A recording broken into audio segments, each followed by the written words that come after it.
Assalamualaikum warahmatullahi wabarakatuh. Perkenalkan, saya Sulistiani Ramin Kadula dengan NIM 4114304 dari Prodi Pendidikan Matematika kelas A. Di sini saya akan mempresentasikan materi tentang kolerasi institusi masjid dan pembangunan peradaban dengan dosen pengampu dari mata kuliah Pendidikan Agama Islam, yaitu Profesor Dr. Novrianti Jafri SPDI MPDI. Baik, yang pertama yaitu pengertian masjid. Masjid berasal dari bahasa Arab yaitu sajadah, yang artinya tempat sujud atau tempat untuk menyembah kepada Allah Subhanahu wa taala. Fungsi utama masjid adalah tempat untuk bersujud kepada Allah, tempat sholat dan tempat beribadah kepadanya. Masjid dibangun untuk memenuhi kebutuhan umat Islam, khususnya kebutuhan spiritual dan mendekatkan diri kepada Allah Subhanahu wa taala, menghambakan diri untuk tunduk dan patuh mengabdi kepadanya. Oleh karena itu, Allah menyediakan pahala surga bagi siapa yang membangun masjid karena mengharap keridoannya. Menurut Kamus Besar Bahasa Indonesia, masjid diartikan sebagai rumah atau bangunan tempat yang bersembahyang bagi orang Islam.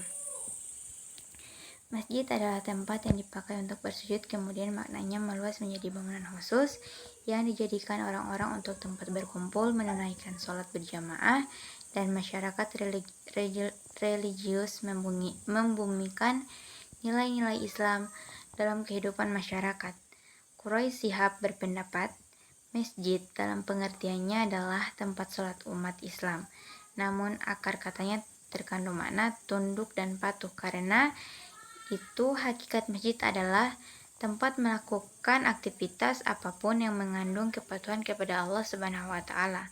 Oleh karena itu, masjid dapat diartikan secara luas, bukan hanya sebagai tempat sholat dan berwudu, namun juga sebagai tempat melaksanakan segala aktivitas kaum muslimin yang berkaitan dengan kepatuhan kepada Allah Subhanahu wa taala.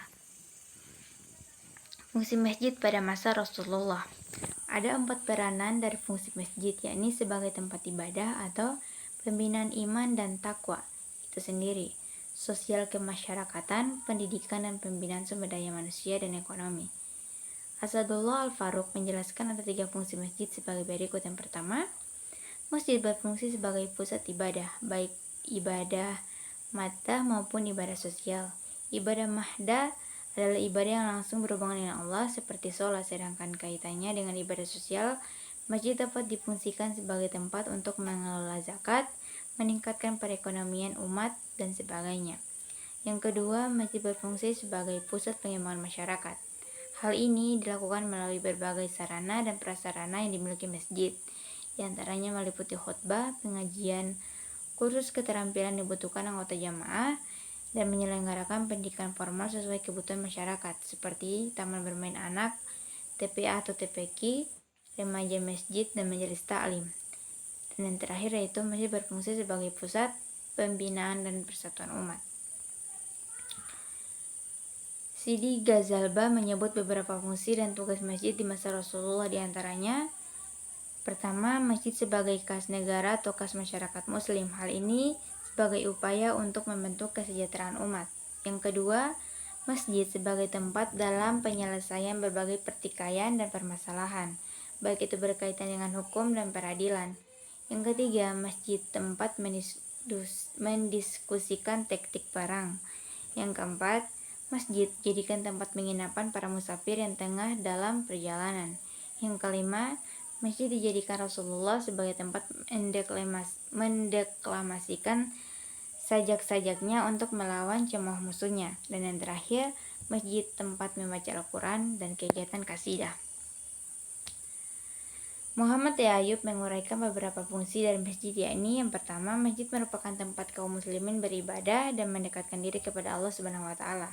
Masjid adalah tempat kaum muslimin beritikaf, membersihkan diri, menggembleng batin untuk membina kesadaran dan mendapatkan pengalaman batin atau keagamaan, sehingga selalu terpelihara keseimbangan jiwa dan raga serta ketuhanan kepribadian.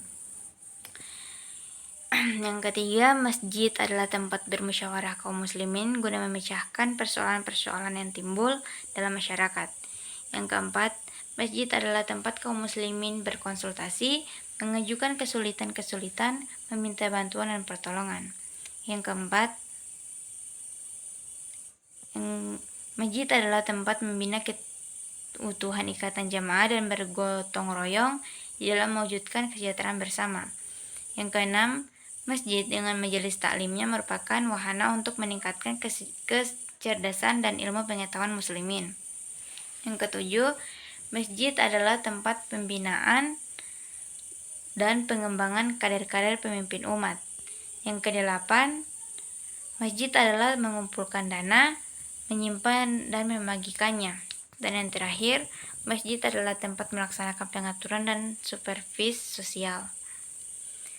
Fungsi masjid di saat sekarang ini. Yang pertama, mengisi malam-malam Ramadan dan memperingati hari-hari besar Islam, Tahun Baru Islam, Maulid Nabi dan zikir bersama. Yang kedua, mendirikan sholat Jumat secara bersama. Yang ketiga, tempat kegiatan-kegiatan perlombaan seperti kasidah, robana dan didikan subuh bagi anak-anak. Dan yang terakhir, tempat makan dan minum bersama yang dilaksanakan oleh jamaah masjid. Peran masjid pada zaman Rasulullah. Fungsi masjid pada zaman Rasulullah: yang pertama, digunakan sebagai sarana ibadah. Rasulullah SAW bersabda, sesungguhnya masjid-masjid ini tidak dibenarkan untuk sedikit pun dari air kencing dan kotoran lainnya. Masjid ini hanyalah untuk zikir kepada Allah, sholat dan membaca Al-Quran.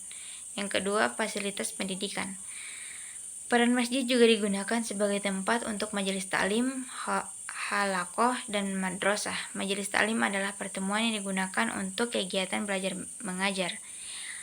Halaqah adalah cara belajar mengajar yang dilakukan kelompok kecil dengan membuat lingkaran, sedangkan madrasah adalah tempat belajar. Ketiga, sebagai tempat sosial kemasyarakatan. Ketika hijrah, Rasulullah membangun masjid untuk menjalin solidaritas antara kaum muhajirin dan ansor. Masjid tersebut kini dikenal sebagai Masjid Nabawi.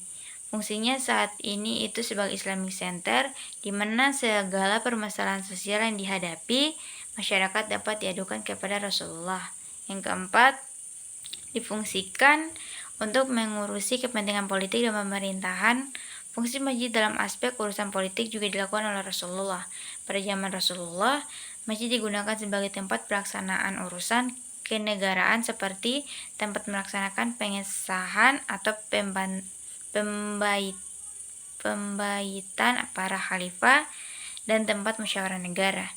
Yang kelima, sebagai tempat urusan ekonomi negara dan masyarakat pada zaman Rasulullah, masjid digunakan sebagai tempat manajemen finansial dan perbendaharaan harta kaum muslimin yang digunakan untuk meringankan ekonomi para jamaahnya. Suhari Umar dalam buku Pendidikan Masyarakat berbasis masjid menjelaskan, Rasulullah menjadikan Masjid Nabawi sebagai Baitul Mal dan kantor pusat negara sekaligus tempat berdiamnya beliau. Kolerasi institusi masjid dan pembangunan peradaban manusia. Berbagai catatan sejarah telah menorehkan mengenai kegemilangan peradaban Islam yang secara langsung disebabkan oleh cipta jasmani, ruhani dan intelektual di pusat peradaban, yaitu masjid. Akan tetapi, kini banyak di antara masjid-masjid di tanah air yang memang masih memperlihatkan fungsinya yang sangat sempit. Masjid-masjid hanya ramai ketika sholat Jumat dan Ramadan, namun di hari-hari lain terasa sepi. Masyarakat masih menganggap masjid hanya sebagian tempat ibadah khusus atau mahdah, sehingga melupakan sejarah berdirinya masjid itu sendiri. Oleh karena itu, hendaknya masjid tidak hanya dipandang sebagai suatu bangunan yang megah semata, namun perlu untuk dimakmurkan oleh seluruh komponen baik pengelola maupun jamaah agar terlaksana. Munculnya berbagai problem kebangsaan yang kini menjadi bagian dari kehidupan seluruh masyarakat di tanah air kita, tidak bisa dilepaskan dari implikasi nyata atas gagalnya peran kelompok masyarakat madani selama ini. Banyak aspek dalam pengembangan masyarakat madani yang begitu dilupakan. Salah satunya adalah keberadaan masjid. Hampir seluruh sejarah perubahan dalam Islam senantiasa diawali dengan kemampuan para aktor masyarakat madani dalam membangun perubahan melalui sarana masjid.